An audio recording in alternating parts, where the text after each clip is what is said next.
All right, all right, all right. Here we are again for another episode of Powered Presence. And I'm so excited for this episode today because we are here with Miss Brenda Mariah, the force Hey. behind Push Career Management. Listen, when you know you could do the job, but you're having trouble getting others to see your value, that's where Brenda comes in. She specializes in boosting confidence in those who are going to battle emotionally in their careers or transition. Brenda Mariah of Push Career Management is a career focused speaker, wordsmith, career storyteller, encourager, author, and strategist that can help you see what you're made of. That is so powerful. I am so excited for this conversation today. We're going to be talking about really discovering your authentic voice as a woman of color in the professional arena. And Brenda's going to share some of her story with us and really empower us to find your own voice and stop playing it safe. Because playing it safe is not the move. Welcome, Brenda. Thank you so much, Melanie. I'm excited to be here. Yeah, girl. It's one of those things when we think about finding our voice, or it's really about, I think, kind of breaking away from what you grew up believing, what somebody told you once upon a time and you believed it. And and you thought it wasn't okay to be yourself. You thought somehow this shackle, this thing, this cage, this covering, it doesn't fit me anymore.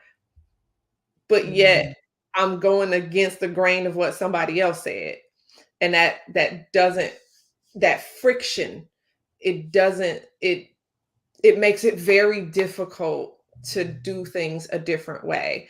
And so I understand that journey of belief, friction, and then change.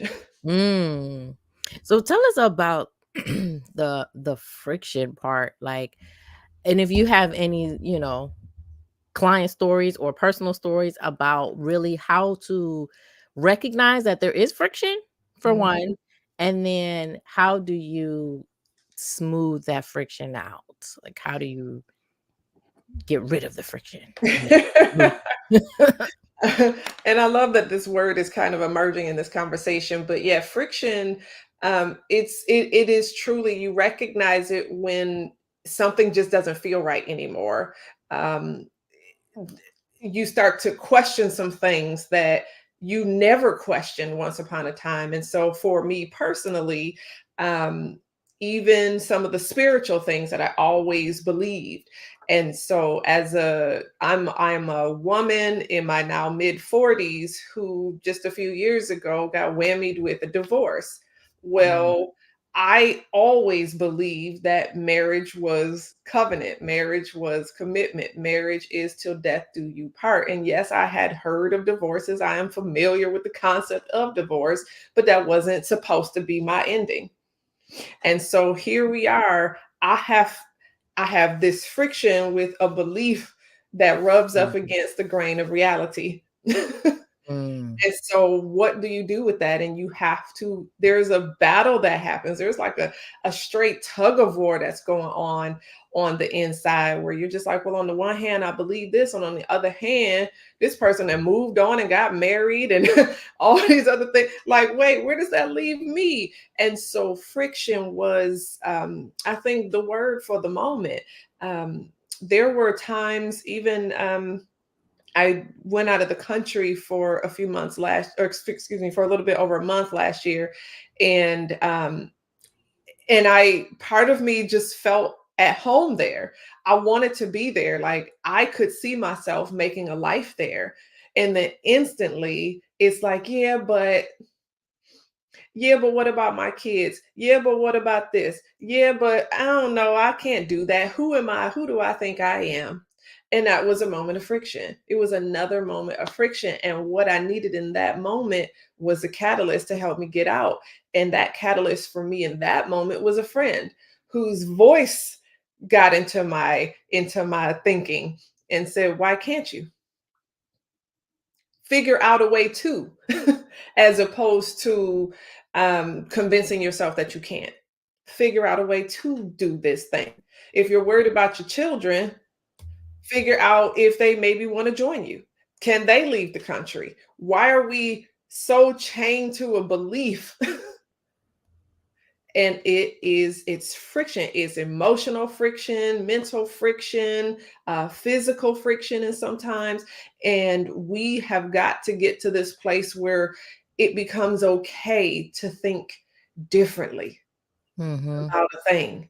It's okay to think differently. And so even when we talk about using our voice, I think about a lot of the older TV commercials and kind of societal norms back when we were children or when I was a child, and we had to have straight hair. Straight hair meant beauty. Straight hair meant you can fit into this situation, Mm. right? And if you don't have straight hair, then you are not beautiful. You do not belong. And so that was a belief. That's all I knew. Yeah. Went from the Jerry curl to the perm. Yeah. And Put now my hair was straight. And I'm like, okay, well, now I can fit in, only to realize I still don't fit in. mm. But Wow. where did this straight hair get me? Wow. That is such a profound. The thing is, it's so much a part of our experience as, Black women with coily, kinky hair. And I don't think a lot of other people recognize how big of a battle that is with ourselves. We have grown up on it with the hot comb in the kitchen, Yes, right? yes. And some burnt With the edges. right? With the perm, all to do what? To To do be what? able to fit some box so Yeah. that we can supposedly fit in. And like you said, we still didn't fit in anyway. Yeah, So because at where some point there was friction there. There were people who said, enough, mm, enough. I am so sick of having to modify myself in order to fit in. And so you see even things like the Black Panthers and this kind of pride around like afros and just curly hair. Even one of your previous guests, Ashley Watkins, she had said something at one of our conferences, and she said something about feeling no shame about the way her hair grows out of her scalp. And I was just like, it was so profound. It was years ago, but it started a whole chain reaction in me. I'm mm, like, yeah, I can wear my yeah, hair the way it grows out of my own scalp. I don't have to put a chemical on any part of me. This no, is you don't. wonderful news. Yes, I love that, and I remember that too. Shouts out to Mhm. Ashley, I love her. But it is literally how the hair grows out of our scalp. And so for us to chemically change it, it really, really tells a lot about how we feel about ourselves, how we've been conditioned to feel about ourselves in How we've society. been conditioned to feel about ourselves. Yeah. Woo. You came out the gate with No time to lose. So tell me a little bit more about some ways in which we could recognize that we don't need to play it safe, especially in the more corporate professional settings. How else do you feel like we play it too safe? And what are some ways that we can find our voice? Because a lot of us have lost our voice. We don't Mhm. even know who we are. We just always been operating in a frame of our representative and our true selves are so we're so buried underneath all of the societal things that have been hitting us upside the head all of our lives. So like how can we start to really recognize what our true voice is, especially in those professional corporate settings? I love the question. One of the things I remember from an early age was always being told, like, you are going to have to work twice as hard as everybody else. Like, and that was ingrained in us. That was ingrained in us. And so you're going to have to work twice as hard as everybody else. You're going to have to be twice as smart as everybody else.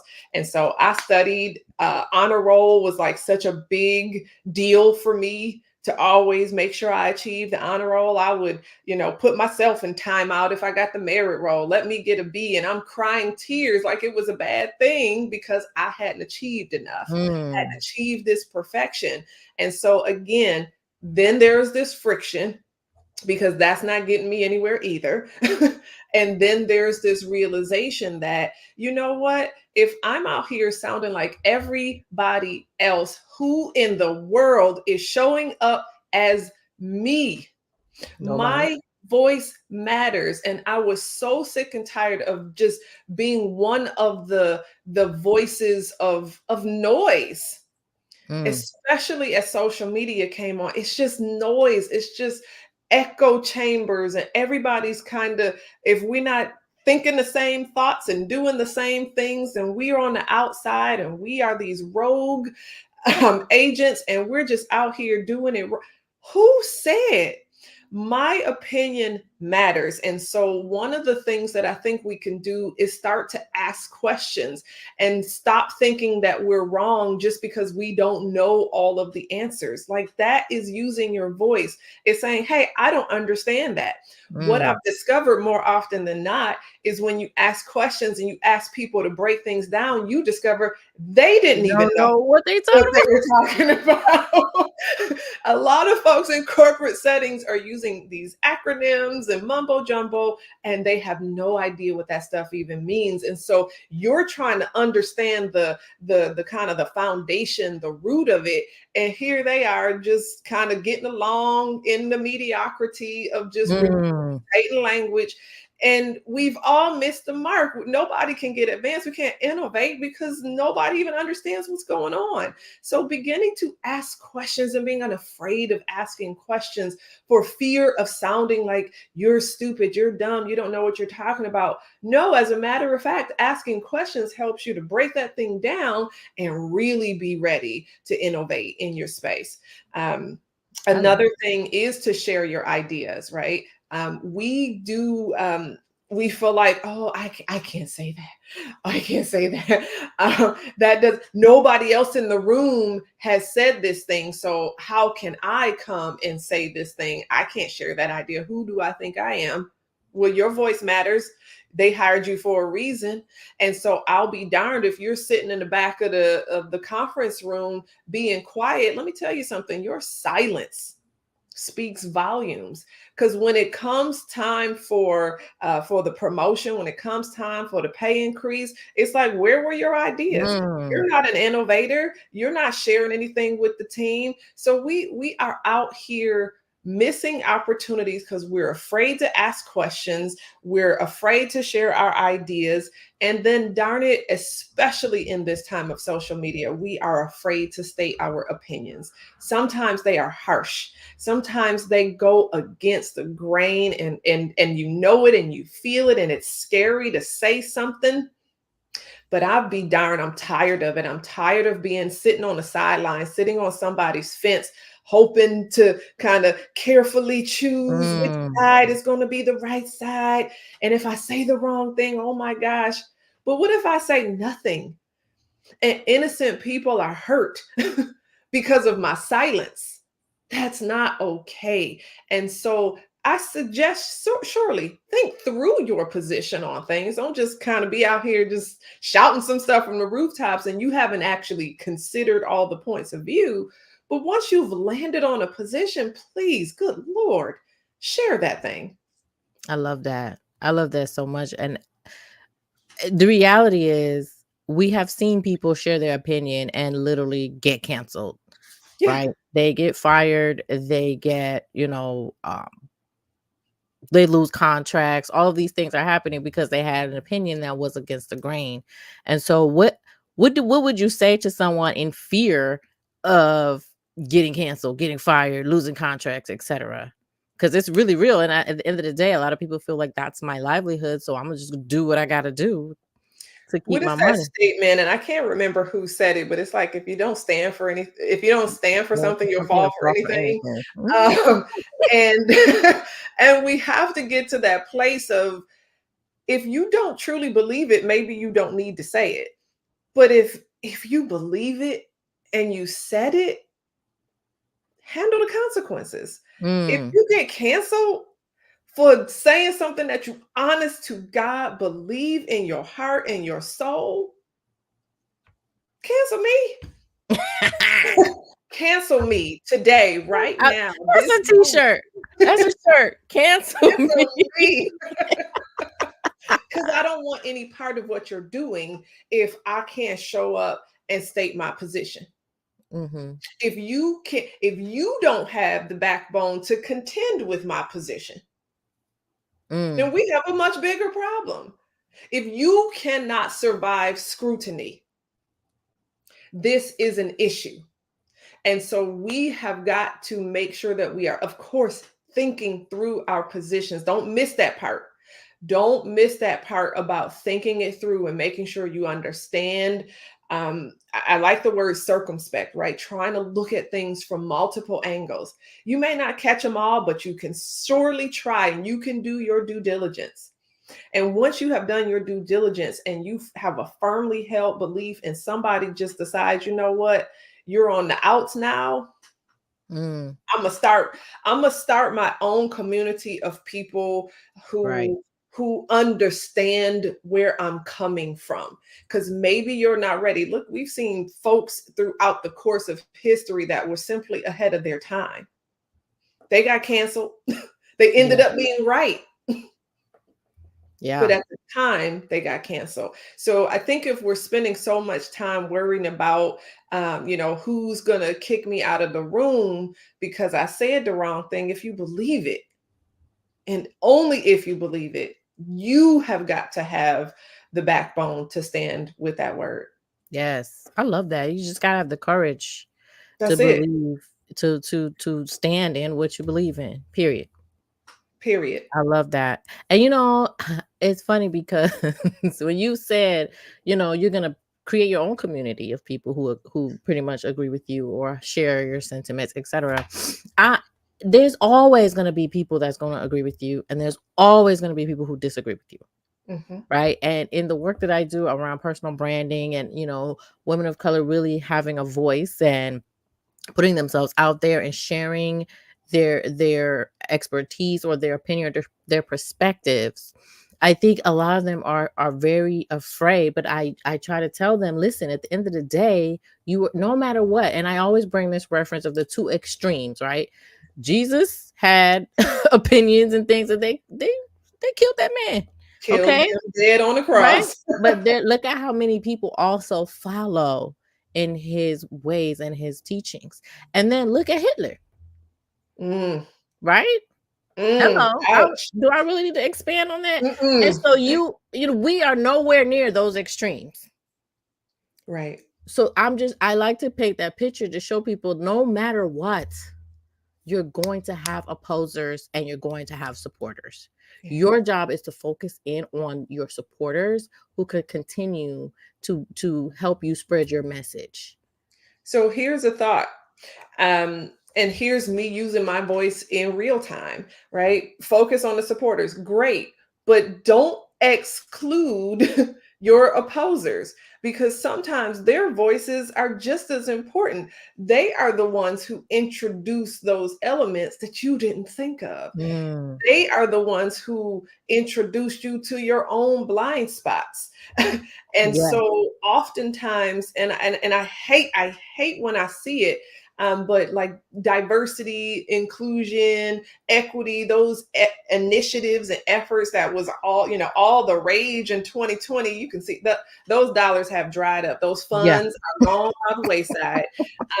And organizations are just like, yeah, there's no ROI there. We're not going to invest in DEI programming anymore. So you can see a sharp reduction in investment across the landscape of corporate America in DEI training programs, initiatives, that sort of thing. But the problem is you lose the other viewpoints. And so it's not about being just surrounded by other like-minded people. It's about being surrounded by people who maybe share the same vision and we're on the same mission, but we don't necessarily see the pathway to achieve it the exact same way.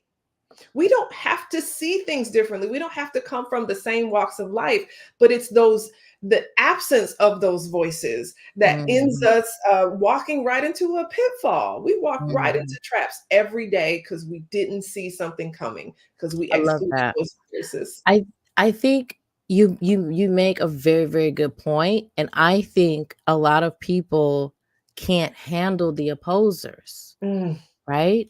Because once you see when they hear conflict, "No, I disagree." It's like panic, and they can't handle those different perspectives. They see it as an attack because they're so insecure. Like you said, they didn't do the work to learn all the sides and see where everyone's coming from. So everything feels like an attack on what they're trying to do. yeah. And so I this is a great conversation. This is really, really good because what's going on, especially with the people that I work with, they see everything as a negative thing, an attack, and they haven't really done a lot of the work to really ground themselves in understanding this is my perspective, but here's this perspective and this other perspective and this other perspective. And I understand where everyone's coming from. So when they come, you can already be able to combat that, to challenge them, etc. Right? It takes me back to college when I had to do papers on rebuttals and arguments, and right, it's really about understanding the sides and being able to use their points to further demonstrate your own point and that type of thing. Yes. So yeah, I yeah, that was Amen. Amen and amen. But yeah, this is a skill that I think got lost somewhere along the way. And Mhm. the good news is it doesn't have to stay lost. We can reclaim that skill. Yeah. We can learn the practice of patiently listening, actively listening to our opposers, trying to really sift through the merits of their argument, and then really building up our own strength in being able to kind of combat some of those things that we don't necessarily agree with. But if it has become far too easy to just call somebody out there, and, oh, well, you just stupid then. Oh, well, you just Mhm. dumb. Oh, you just, all you just sheeple, or even Yeah. politics, right? This is what we have stooped to in politics, even. It's you don't agree with me. I can't argue the points with you. So I'm just going to call you out your name.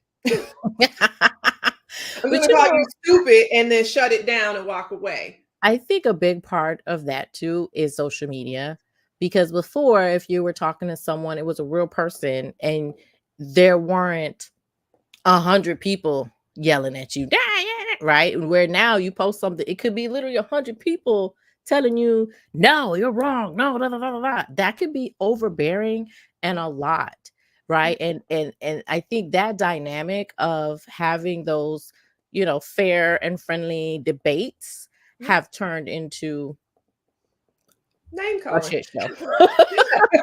Trolling, whatever we Yeah. want to call it. That's what it has become, because you got what they call them, keyboard commandos, people that are super brave in front of their computer screen, Yeah. but don't know how to have honest debate Yeah. person to person. It's a lost skill that can be recovered. I love that. Do you teach on or coach around this particular skill? I focus on some of the DEI kind of elements through my work with the National Resume Writers Association. So that does enter into a lot of the conversations. I keep DEI at the focus of everything Mm, because we've seen way too often mhm. situations where clearly no other viewpoints were considered. I don't know if you all remember, it was like I think it was like a poster for I want to say Red Cross. And it Mhm. was just like a safety poster for Red Cross. And it was like, the do's and don'ts of swimming pool safety. And it was like, do this, this is good. You get a green check mark. And don't do this, you get a red X. Well, all the kids that were doing the bad things were all the little black kids.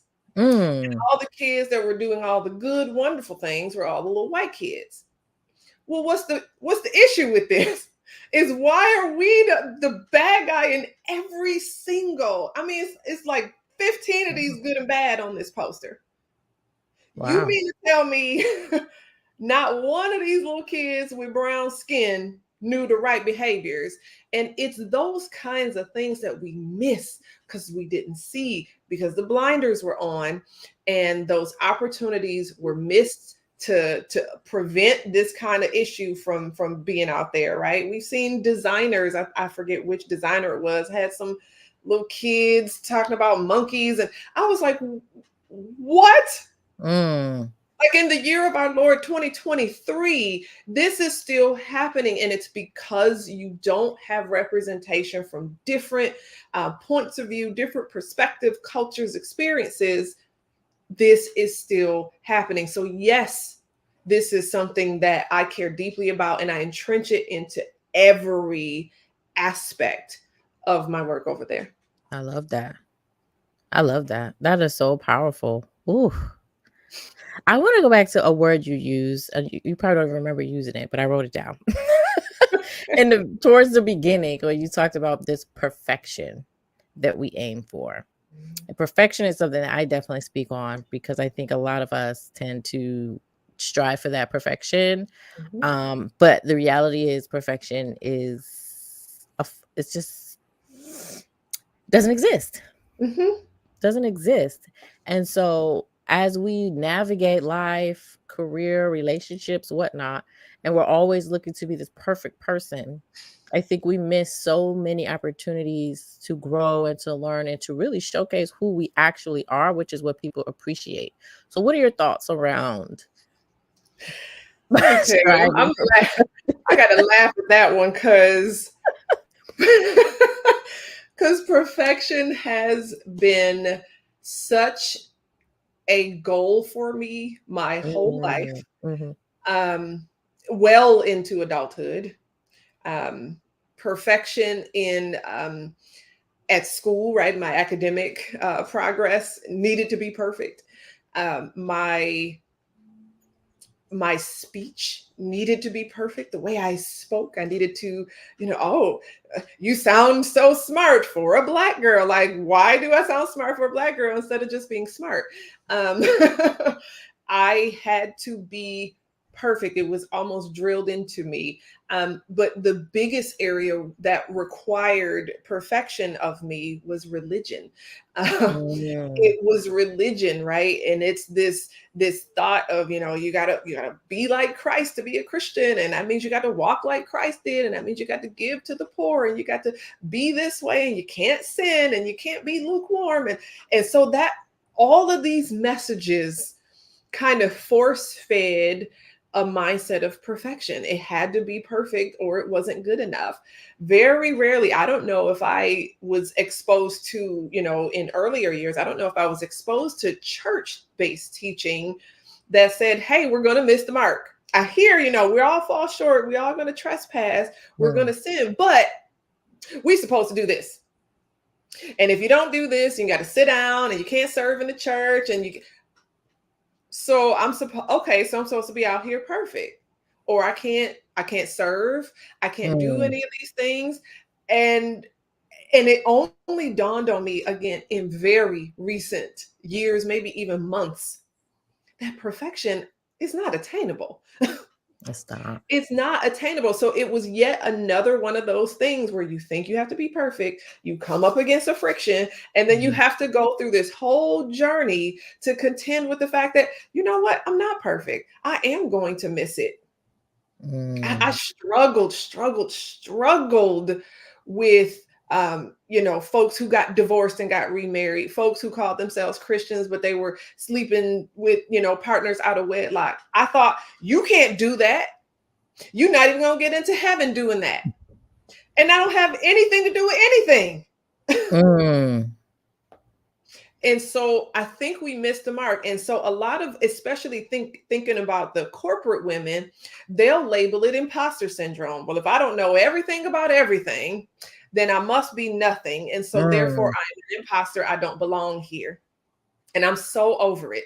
I'm so over imposter syndrome because let me tell you something. You did not fool a whole interview panel. You did not fool all of your colleagues, all of your bosses at every progression in your Mm. career. You did not fool all of these people into thinking that you knew some stuff, only to get here and finally the big unveil.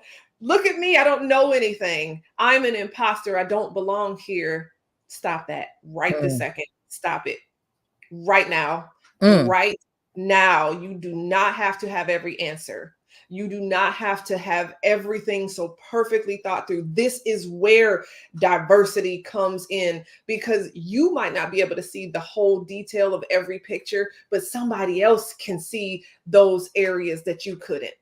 So come on now. It is not about you alone being the perfect one. It is about you showing up best you can, as thought through as you can, and then embracing the voices and perspectives and experiences of others. All right, guys, we can wrap up. Well, That's, I mean, what else is there to say after that? Like, you just because said we a got time. word. Listen, because What? we are wasting time. Yeah. We're wasting time focusing on Ooh, perfection. I'm looking up there because there's a little placard that one of my coaches gave me, and she said you do not have to be perfect to make an impact. And fact. here's the deal: there are so many people out there right now who need you today. The message that you bring, the services that you provide, the products that you offer, they need you now. And you're so caught up in perfection that you're just like, oh no, I got to keep fine tuning. I got to keep fine tuning. Somebody doesn't even care. I might be the very recipient of your service, and I don't care that it's missing a dot somewhere. I need that thing. I need it in my life. I need it desperately. And you're holding out because you're waiting for perfection, and perfection will not come. Mm. I hope y'all heard I got goose. Who didn't hear that. that? What? I got goosebumps over here. If you didn't hear that, I'm sorry for you, buddy. I don't know. Like, I truly, truly hope that people don't get to the stage of life that I was in before I started to embrace some of these things, Yeah. started to embrace, perfection is not reality. You can, pursue perfection and chase excellence. I think that's Vince Lombardi. Um, but you can do your darn best. Yeah. Show up the best you can. Yeah. Come on. Do you? Because We you're got like you work said. to do, and people are waiting on us, and we're Yep. fooling around. Yep. Your people are waiting for you. Your money is waiting for you. Your people are waiting for you. Your opportunity is waiting for you. Your future is waiting for you. Your kids are waiting for you to show up. Everybody Come waiting on you. And you waiting on perfection. And perfection ain't coming. And it ain't coming. So, but I think about, look back to work that I did when I first started, even as a professional resume writer. When I first started, some of those projects I worked on, and I look back at them, some 20 years later, I'm like, oh my God, what was I? Well, it's because I wasn't waiting for perfection.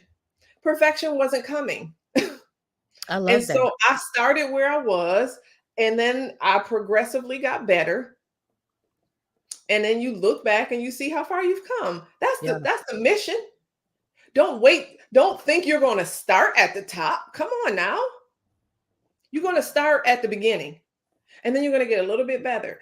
And then you're going to get a little bit better. And you're going to plug in with an association. And you're going to plug in with an organization. And you're going to take a training class. You're going to take a webinar. And you're going to tackle a project that you didn't really think you could. And then you're going to do it again. And then you're going to do it again. And then you're going to do it again. And then you have achieved this level of success that you look back and you say, wow, how far have I come?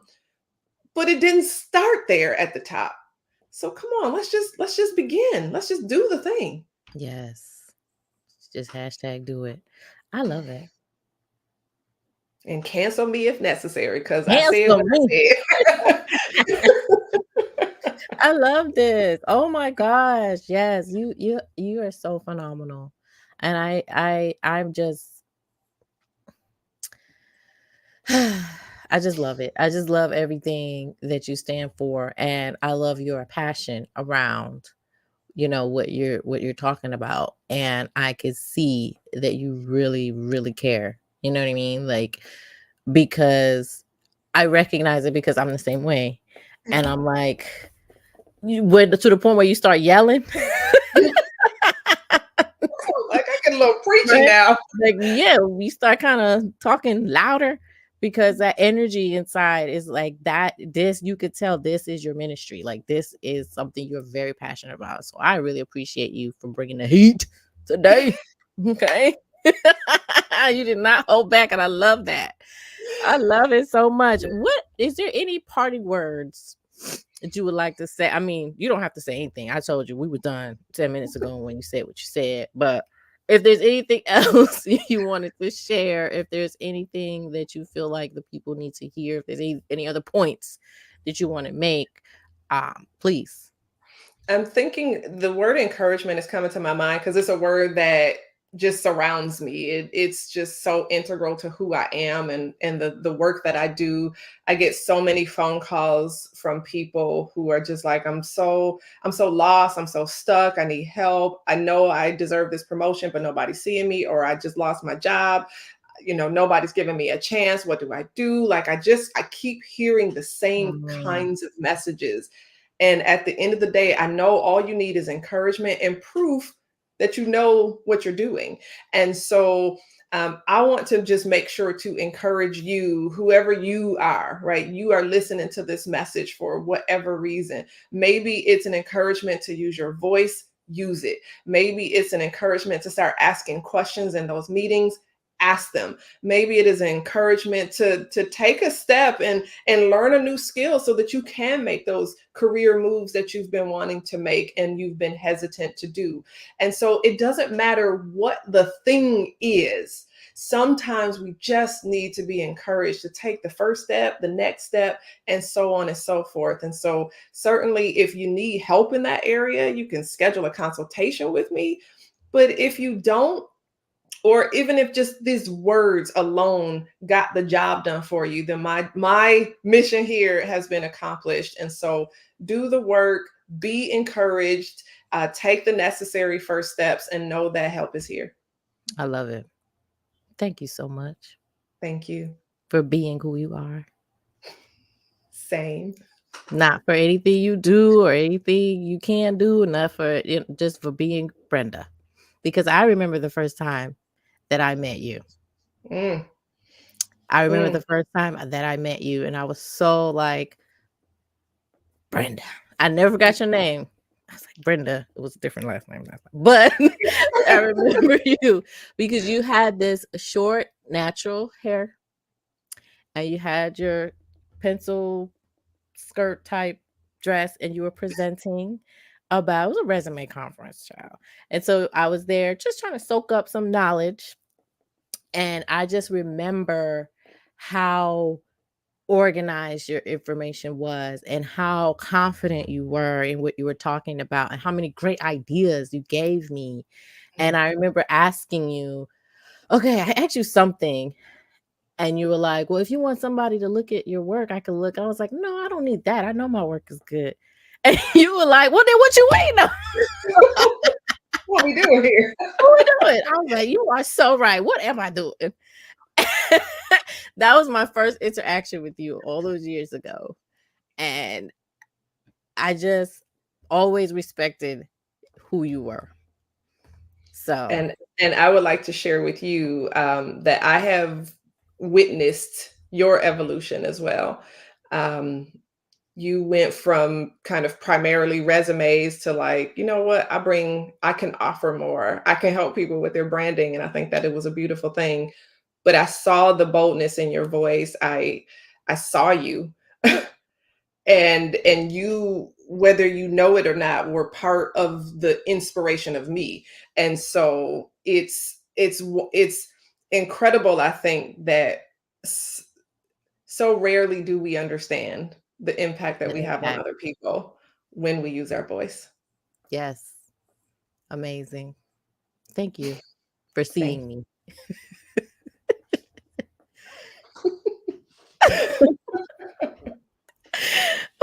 All right. Well, we can wrap up. Thank you again. I cannot express my appreciation to you enough for coming and sharing your story and sharing some gems and, preaching the word today. um, let the people know how they can reach you and what you offer, and we will sign out. All right. You all can, I would love it if you connected with me on LinkedIn. You can find me at Coach Brenda Mariah. Um, Schedule a consultation if you need to, pushcareermanagement.com. But whatever you do, take some form of action and help is on the way. Love it. Well, thank you guys for listening. I appreciate you spending the time to listen to us today, and happy self marketing.